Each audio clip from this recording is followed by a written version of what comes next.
Un tātad kādi mani dēvē par draudzes šķēlēju? Un no vienas puses es saprotu, kamdēļ cilvēki tā jūtās, jo ir cilvēki dažādās draudzēs un vidēs un pat dažādās pilsētās, kurus manas pārdomas un patiesības meklēšana ir atmodinājusi darīt to pašu.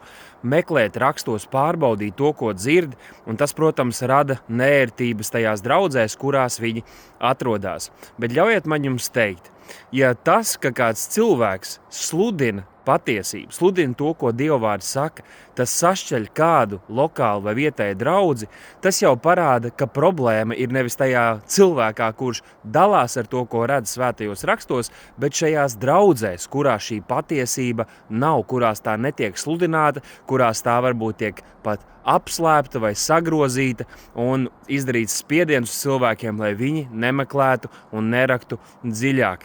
Tāpēc, ziniet, tādus apvainojumus es nepieņemu.